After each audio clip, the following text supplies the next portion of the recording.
Et surtout, la différence par rapport à 2018, c'est qu'en défense centrale, il n'y aura pas Raphaël Varane, ni évidemment Samuel Umtiti, mais une charnière qu'on n'avait pas vu venir et qui est vraiment toute neuve en équipe de France. Upamecano, Konaté. On a une charnière, l'équipe de France va débuter la compétition avec une charnière à 9 sélections cumulées.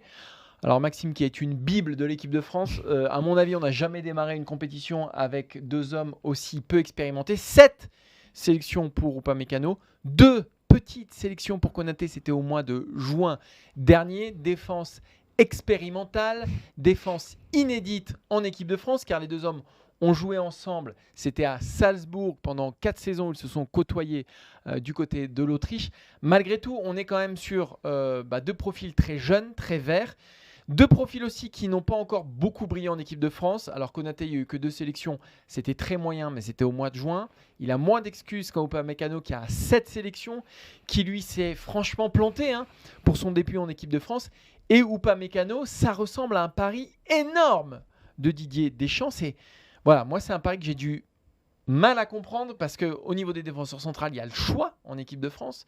Koundé, qui a déjà fait un tournoi à l'Euro et qui a en plus, depuis 1 an, acquis des galons titulaires, alors certes dans une défense à 3 malgré tout, et William Saliba, qui marche sur l'eau en Angleterre, qui est peut-être le meilleur défenseur central de Première Ligue. Mais Didier Deschamps lui préfère un Upamecano qui certes a l'habitude de jouer à gauche, mais qui au niveau des émotions, Maxime, c'est très compliqué pour lui en équipe de France. Ouais, moi j'ai rarement vu un joueur aussi écrasé par le fameux poids du maillot, et notamment la dernière fois qu'on l'a vu, où on sentait que chaque ballon était un supplice, C'était au Danemark, qu'il y avait des soucis de gestion des émotions. Et c'est vrai que ça peut arriver. Didier Deschamps en avait parlé très vite avec lui de cette histoire-là, et moi je trouve que ça se voyait un peu moins sur le terrain. En revanche, sur le terrain, la dernière fois, c'était terrible. Et là, demain, c'est la Coupe du Monde. C'est-à-dire que, faut pas qu'il y pense, mais il y a à peu près 12 millions de Français ou 13 millions de Français qui vont le regarder. Voilà, moi je pense que Didier Deschamps, tout simplement, il s'est dit, Raphaël Varane, le risque n'est pas à prendre, il est trop juste. On en avait parlé d'ailleurs vendredi. Donc il s'est dit, solution. Alors comment je compense? Voilà.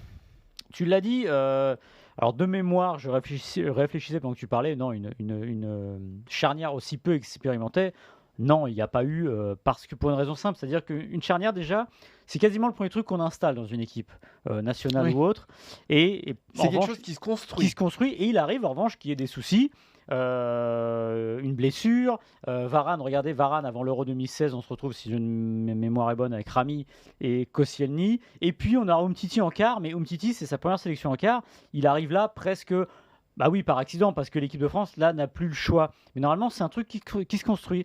Là, Didier Deschamps, il se retrouve avec une charnière qu'il n'a pas pu construire parce que Kimpembe n'est pas là, parce que Varane n'est pas là, et parce que Lucas Hernandez est là pour jouer à gauche dans une défense à 4. Conclusion, je pense que dans la tête de Deschamps, c'est de se dire, écoute, je vais compenser l'inexpérience des deux par leur complémentarité, puisque ce sont des joueurs qui ont joué ensemble à Leipzig. Je suis comme toi, j'aurais beaucoup aimé voir William Saliba, mais j'ai l'impression de revoir Saliba avec Arteta à Arsenal au début. J'exagère, mais peut-être qu'il s'est dit, Didier Deschamps, le problème c'est que si je mets Saliba, il a très peu d'expérience aussi, et en plus il va se retrouver avec un joueur à gauche qui ne le connaît pas, ou très peu.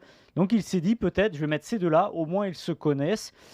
Mais j'aimerais bien savoir, ça c'est un truc dont peut-être que le joueur en parlera, mais comment on travaille sur les émotions d'un joueur, parce que là, Upamecano, les jambes, ça va. J'en parlais avec un journaliste allemand il n'y a pas longtemps. Il n'y a aucun problème. Ah oui, les journalistes allemands, justement, c'est le contraire. Ils disent, mais pourquoi vous dites que ça ne va pas en équipe de France? Et moi, j'ai envie de leur dire, mais comment ça se passe? Comment ça se fait que ça se passe aussi bien au Bayern? Alors que le Bayern, c'est quand même quelque chose.